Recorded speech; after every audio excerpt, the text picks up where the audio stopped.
वेल hello hello hello hello everyone, कशा सर्व मजेत? तर मित्रांनो, सगळ्यात अगोदर तुमचं स्वागत आहे मेगाबिट एज्युकेशन यवतमाळच्या युट्यूब चॅनलवर. मी लास्ट टाइम एक व्हिडिओ बनवला होता, जो होता वनआरटी Vasantrao Naik research and training institute यांच्यातर्फे. तर खूप साऱ्या विद्यार्थ्यांची त्याखाली मला कॉमेंट दिसते की सर याचा पेपर कधी होणार आहे, पेपर कधी होणार आहे. तर मित्रांनो, तुमचा वेट हा फायनली ओव्हर झाला आणि याचे जे एक्झाम डेट्स आहेत ते वनआरटी तर्फे आज रिलीज करण्यात आले. आणि त्या एक्झाम डेट्स कोणत्या आहे आणि कोणत्या तारखेला कोणता पेपर आहे त्याबद्दलचा आज आहे हा व्हिडिओ. जर तुम्ही वनआरटीचा फॉर्म भरला असेल किंवा तुम्हाला कोणी असा विद्यार्थी माहित असेल ज्याने वनआरटीचा फॉर्म भरला होता, तर त्याच्यापर्यंत या व्हिडिओला शेअर करा आणि व्हिडिओला शेवटपर्यंत बघा, सो दॅट तुम्हाला याच्याबद्दल कम्प्लीट इन्फॉर्मेशन मिळेल. तर ही आहे वनआरटीची ऑफिशियल साईट विद्यार्थी मित्रांनो. तर यामध्ये तुम्हाला काय करायचं आहे, गुगलवर जर तुम्ही सर्च जरी केलं वनआरटी तर तुम्हाला या साईटवरती घेऊन येतील. इथे तुम्हाला नोटीस बोर्ड म्हणून एक लिंक दिसेल, तुम्हाला क्लिक करायचं आहे या नोटीस बोर्डवर. नोटीस बोर्डला जर आपण क्लिक केलं तर तुम्हाला या प्रकारचा एक नवीन फॉर्म ओपन झालेला दिसेल. आणि या फॉर्म मध्ये तुम्हाला इथे बघायचं आहे, बघा सगळ्यात पहिलीच लिंक आपल्याला आलेली आहे. इथे सन 2026-27 या आर्थिक वर्षात वनआरटी संस्थेमार्फत राबविण्यात येणाऱ्या विविध स्पर्धा परीक्षा पूर्व प्रशिक्षण योजनांकरिता घेण्यात येणाऱ्या चाळणी परीक्षेचा वेळापत्रक टाइम टेबल हा आहे वनआरटीचा. तर इथे आहे क्लिक हिअर, इथे आपल्याला करायचं आहे क्लिक. ही नवीन लिंक, तुम्हाला आणखी एक नवीन लिंक ओपन होणार आणि या लिंक मध्ये आहे याबद्दलची सविस्तर इन्फॉर्मेशन. बघा, परत एक लिंक ओपन झाली आणि याच्यानंतर इथे परिपत्रक तुम्हाला दिसेल. या परिपत्रकवर आपल्याला क्लिक करायचं आहे आणि या परिपत्रकवर क्लिक झाल्यानंतर तुम्हाला एक पीडीएफ आलेली दिसेल आणि या पीडीएफ मध्ये आहे आपल्या आजचा व्हिडिओ बद्दलची इन्फॉर्मेशन. ओके, थोडंसं वेट करूया पीडीएफ ओपन होईपर्यंत. ओके, तर ही आहे मित्रांनो ती पीडीएफ ज्याच्यामध्ये आपल्याला सांगितलेलं आहे इन्फॉर्मेशन. बघा, 2026-27 या आर्थिक वर्षात वनआरटी संस्थेमार्फत राबविण्यात येणाऱ्या विविध स्पर्धा परीक्षेसाठीचा हा आहे तपशील. आता सगळ्यात अगोदर जो पेपर होणार आहे तो आहे मिलिटरी आणि पोलीस भरती. तर याचा जो टायमिंग आहे मित्रांनो, तो याची जी डेट आहे ती आहे मित्रांनो 11 ऑगस्ट 2026. 11 ऑगस्ट 2026 ला याचा पेपर होईल. सकाळी 9 ते 10 मध्ये याचा पेपर होणार, जो 60 मिनिटाचा राहील. आणि त्याच्यानंतर दुपारचा सुद्धा एक स्लॉट आहे आणि हा जो दुपारचा स्लॉट आहे मित्रांनो, जस्ट अ सेकंड,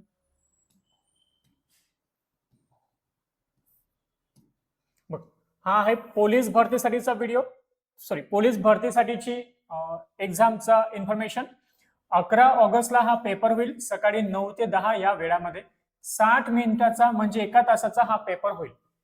त्यानंतर एक दुपारचा सुद्धा स्लॉट आहे सेम दिवशी म्हणजे 11 ऑगस्टलाच 11 ते 12 मध्ये या टाइम मध्ये. आणि याच दिवशी होणार आहे आणखी एक पेपर, तो आहे कर्मचारी निवड आयोग म्हणजे स्टाफ सिलेक्शन कमिशन सीजीएलचा पेपर. सीजीएलचा पेपर होणार आहे 11 ऑगस्टलाच, पण जो वेळ आहे तो आहे दुपारी 1 वाजतापासून 3 वाजेपर्यंत. आणि याचा जो ड्युरेशन राहील तो राहील 2 तासाचा म्हणजेच 120 मिनिटाचा. त्यानंतर याच दिवशी आणखी तुमचा एक पेपर घेण्यात येईल, तो आहे रेल्वे भरतीचा, आरआरबी रेल्वे रिक्रुटमेंट बोर्डचा. आणि याचा जो टायमिंग राहील मित्रांनो तो राहील दुपारचा 4 ते 6 पर्यंतचा. आणि याचा जो टायमिंग आहे तो आहे परत 2 तासाचा याचा टायमिंग राहील. त्यानंतर नेक्स्ट दिवशी म्हणजे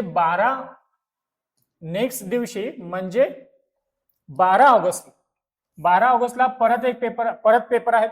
तो आहे आयबीपीएस पीओ, बँकिंग, एलआयसी आणि एओ या परीक्षा करता. याचा जो टायमिंग राहील तो राहील 12 ऑगस्टला सकाळी 9 वाजतापासून 11 वाजेपर्यंत. याचा सुद्धा ड्युरेशन सेम आहे म्हणजे 2 तास आणि म्हणजेच 120 मिनिट. त्यानंतर 12 तारखेलाच मित्रांनो आणखी एक पेपर आहे, तो आहे एमबीसीटी आणि एमबीसीटी सीमॅट सीईटीचा. याचा सुद्धा ड्युरेशन 2 तासाचा राहील. दुपारी 12 ते 2 मध्ये हा पेपर घेण्यात येईल आणि 12 ऑगस्टला बेसिकली याचा पेपर आहे. त्यानंतर जो आपला नेक्स्ट पेपर आहे तो आहे शिक्षक अभियोग्यता व बुद्धिमत्ता चाचणी म्हणजे टेटचा, टीचर्स भरतीचा. याचा जो टायमिंग राहील तो राहील 12 ऑगस्टला 3 ते 5 या वेळामध्ये. तर बेसिकली हा आहे एक्झामचा तो शेड्यूल ज्याच्यामध्ये मिलिटरी आणि पोलीस भरती, एसएससी, रेल्वे भरती, बँकिंग, एमबीसीटी आणि टेट 11 आणि 12 या 2 दिवसामध्ये वेगवेगळ्या शिफ्टमध्ये वेगवेगळ्या स्लॉटमध्ये याचे पेपर घेण्यात येईल. त्यानंतर तुम्हाला सांगितलेलं आहे काही आणखी इन्फॉर्मेशन जे आहे ऍडमिट कार्ड बद्दल. आता मित्रांनो याने सांगितलेलं आहे की जे तुमचे ऍडमिट कार्ड आहे ते परीक्षेच्या 3 दिवसा पहिले रिलीज करण्यात येईल. म्हणजे आपण असं अज्युम करू शकतो की 7 किंवा 8 ऑगस्टला तुमचं ऍडमिट कार्ड आलेलं असेल. परीक्षेचे स्वरूप ही ऑनलाईन तुमचा पेपर होईल, multiple choice question MCQ base आपला पेपर होणार आहे. आता त्यात आणखी एक इन्फॉर्मेशन दिलेली आहे विद्यार्थ्यांकरता महत्वाच्या सूचना, आणि त्या सूचना या प्रकारच्या अर्ज केलेल्या सर्व विद्यार्थ्यांची चाचणी परीक्षा घेण्यात येईल. त्यानंतर तुम्हाला ऍडमिट कार्ड डाउनलोड करण्यासाठी वनआरटीच्या ऑफिशियल साईट म्हणजे याच साईटवर तुम्हाला जायचं आहे. त्यानंतर काही जरी तुम्हाला इन्फॉर्मेशन हवी असेल, काही क्वेरीज हवी असेल तर तुम्ही या नंबरला कॉन्टॅक्ट करू शकता. आणि ज्या विद्यार्थ्याच्या नावात काही बदल असेल त्यांनी त्या बदलाचं प्रूफ किंवा ते नावामध्ये जे पण तुम्हाला काही डाऊट्स असेल किंवा जे पण करेक्शन करायचे असेल ते तुम्हाला याच परीक्षा केंद्राच्या दिवशी सांगायचे आहे. नंतर कोणत्याही प्रकारचं कन्सिडरेशन होणार नाही याबद्दलची इन्फॉर्मेशन यांनी दिलेली आहे. त्यानंतर आहे इथे दिव्यांग उमेदवारांकरता मार्गदर्शन सूचना. आता याच्याबद्दलची मला थोडीशी कल्पना आहे. महाज्योतीमध्ये सुद्धा सेम आहे आणि महाज्योतीचा सुद्धा ऍडमिट कार्ड आलेला आहे आणि त्याची लिंक तुम्हाला या व्हिडिओमध्ये किंवा हा व्हिडिओ जो तुम्हाला दिसतोय या व्हिडिओमध्ये तुम्ही महाज्योतीबद्दल इन्फॉर्मेशन घेऊ शकता. ओके, तर आता दिव्यांग विद्यार्थ्यांकरता हा आहे थोडीशी इथे इन्फॉर्मेशन देतो. लेट्स से की तुम्ही MBA-CT किंवा बँकिंगचा पेपर द्यायला जात असेल आणि बँकिंग स्टाफ सिलेक्शन कमिशन किंवा रेल्वेचा पेपर असतो ग्रॅज्युएशन बेसिसवर, तर तुमचा जो पण रायटर असेल, जे पण तुम्ही सोबत घेऊन चालले, स्क्राईब जो पण तुमचा असेल तो त्या ग्रॅज्युएशनचा पातळीचा नको किंवा तो एक्झामच्या जो पण क्वालिफिकेशन लागतं त्या एक्झामसाठी त्या एक्झामचा तो क्वालिफिकेशनचा नसो. लेट्स से की ग्रॅज्युएशन बेस एक्झाम आहे तुम्हाला 10वी बेसिसवर, सॉरी एखादा 10वीचा विद्यार्थी किंवा एखादा 12वी झालेला विद्यार्थी किंवा एखादा ग्रॅज्युएशन मध्ये असणारा किंवा डिप्लोमाचा विद्यार्थी घेऊन जावं लागेल. जर तुम्ही असं अजून करत असाल की सर माझा आता मी स्क्राईब घेऊन चाललो आणि एखादा पेपर क्रॅक झालेला असेल किंवा एखादा ऑलरेडी 3-4 वर्षापासून प्रिपरेशन करणारा असेल, त्याचं ग्रॅज्युएशन झालेलं आहे, तर असा विद्यार्थी तिथे कन्सिडर होत नाही. याबद्दल थोडीशी कल्पना ठेवाल आणि याच बद्दलची इन्फॉर्मेशन त्यांनी इथे दिलेली पण आहे. जर तुम्ही याला थोडंसं केअरफुली वाचला तर तुम्हाला आयडिया सुद्धा मिळेल. देन काही अदर इन्फॉर्मेशन आहेत, काही अदर इन्स्ट्रक्शन आहेत विद्यार्थ्यांना ऍडमिट कार्ड बद्दल. एक्झामच्या दिवशी तुम्हाला रिपोर्टिंग टाइम जो पण टाइम दिला असेल त्या गिव्हन टाइमला तुम्हाला काय म्हणतो तुला रिपोर्ट करायचा आहे. त्या वेळेवर तुम्हाला सेंटरवर जायचं आहे. गेट क्लोजिंग नंतर तुम्हाला एंट्री मिळणार नाही. सीटिंग अरेंजमेंट हे तुमच्या सीट नंबर प्रमाणे सेंटरवर केलेली असेल. तुम्हाला जर कोणताही प्रॉब्लेम असेल तर तुम्ही इन्व्हिजिलेटरला किंवा तिथला दिलेल्या सुपरवायझरला कॉन्टॅक्ट करायचा. त्यानंतर तुम्हाला Aadhaar card, driving licence, PAN card किंवा वोटिंग कार्ड याच्यापैकी कोणतंही एक डॉक्युमेंट सोबत घेऊन जायचं आहे. जेव्हा तुम्हाला तुमचा इन्स्ट्रक्टर सांगेल लॉग इन करायला तर तेव्हाच तुम्हाला लॉग इन करायचं आहे. आणि हे सिंपल बेसिकली तुम्हाला गोष्टी माहिती असतात. तुम्हाला सिंपल बॉल पेनच न्यायचा आहे आणि याच गोष्टी आपण नेहमी पेपर देतो त्याबद्दलच्या इन्स्ट्रक्शन हे at the time of paper हे तुम्हाला कळून जातं. त्यानंतर प्रशिक्षण निवड प्रक्रिया हे कशा प्रकारचं आहे. प्रशिक्षण निवड प्रक्रिया कशा प्रकारची आहे तर पोलीस भरती किंवा मिलिटरी भरती, SSC, IBPS, PO, banking, LIC, AO, railway भरती, MBA-CT, CMAT, CET किंवा शिक्षक भरती याची पेपर झाल्यानंतर एक मेरिट लिस्ट लागेल आणि या मेरिट लिस्ट नुसारच तुम्हाला रिस्पेक्टिव्ह सेंटरवर ऍडमिशन दिला जाईल.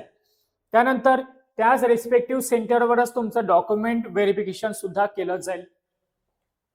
त्यानंतर सांगितलं जे निवड झालेले विद्यार्थी आहेत त्यांनी जर जॉईन नाही केलं तर वेटिंग लिस्ट मधले विद्यार्थ्यांचं तिथे नाव किंवा त्या विद्यार्थ्यांना बोलवण्यात येईल. त्यानंतर कोणत्याही कारणाने परीक्षेची तारीख, परीक्षेचा टायमिंग किंवा परीक्षेचं सेंटर किंवा परीक्षा पुन्हा घ्या असं होणार नाही. आणि परीक्षेसंदर्भातले प्रत्येक निर्णय किंवा अधिकार हे व्यवस्थापकीय संचालक वनाटी नागपूर तर्फे घेण्यात येईल. आणि यांचे जे व्यवस्थापकीय संचालक आहेत ते आहे प्रशांत वावगे सर. तर मित्रांनो, ही आहे 1RT बद्दलची इन्फॉर्मेशन. आय होप की तुम्हाला आयडिया आली असेल. लक्षात असू द्या की पेपर जो आहे तो 11 आणि 12 ऑगस्टला होईल आणि ऍडमिट कार्ड 7 किंवा 8 ऑगस्टला येईल. जसं ऍडमिट कार्ड आलं त्याबद्दल आपण परत एक व्हिडिओ घेऊन येऊया, सो दॅट तुम्हाला कल्पना येईल की ऍडमिट कार्ड मध्ये काय आहे, कसं डाउनलोड करायचं, कुठून डाउनलोड करायचं. आणि याबद्दलचे काही आणखी इन्फॉर्मेशन तुम्हाला हवी असेल, क्वेरीज असेल, तर तुम्ही दिलेल्या नंबरला कॉन्टॅक्ट करू शकता किंवा तुम्ही कॉमेंट सुद्धा करू शकता. आणि मित्रांनो, याच्या व्यतिरिक्त खूप साऱ्या आता एक्झाम आलेल्या आहेत. जसं बँकिंगच्या SBI PO चे फॉर्म नुकतेच झाले होते. 1 ऑगस्ट आणि 2 ऑगस्टला याचा पेपर आहे. IBPS PO चे सुद्धा 22 ऑगस्टला पेपर आहे. IBPS क्लर्कची ऑफिशियल नोटीस आलेली आहे, शॉर्ट नोटीस, ती पण 1-2 दिवसामध्ये कंप्लीट इन्फॉर्मेशन येईल. SBI क्लर्क सुद्धा पाईपलाईन मध्ये आहे आणि त्यानंतर RRB आणि IBPS सुद्धा आहे. तर मल्टिपल एक्झाम आहेत. त्यानंतर महाज्योती आणि 1RT चे सुद्धा फॉर्म आहेत, जर तुम्ही या कॅटेगरीमधून येत असाल तर मल्टिपल ऑपॉर्च्युनिटीज आहेत, तुम्ही मिस नका करू. प्रिपरेशन व्यवस्थित करा. आणि इन केस जर तुम्हाला कोणतीही आणखी इन्फॉर्मेशन हवी असेल, माहिती हवी असेल, तर डोंट हेजिटेट टू कॉन्टॅक्ट अस. आम्ही तुम्हाला प्रत्येक प्रकारची इन्फॉर्मेशन द्यायला किंवा सपोर्ट करायला रेडी आहे. तुमचं काम एवढं आहे की मित्रांपर्यंत या व्हिडिओला शेअर करा, सो दॅट त्यांना पण याबद्दलची इन्फॉर्मेशन मिळेल. आणि जर तुम्ही किंवा तुमचे कोणी कॉन्टॅक्ट मधले ज्यांना banking, staff selection commission, railway, MBA CT किंवा MCA CT सारखा कोर्स करायचा आहे, तर वी आर वेलकम यू. आमचं यवतमाळला सेंटर आहे, तुम्ही तिथे भेट द्या. ऑनलाईन आणि ऑफलाईन दोन्ही प्रकारमध्ये तुम्हाला बॅचेस अवेलेबल मिळतील. तर भेटूया आपल्या नवीन व्हिडिओमध्ये. Till then take care, bye bye and thank you so much.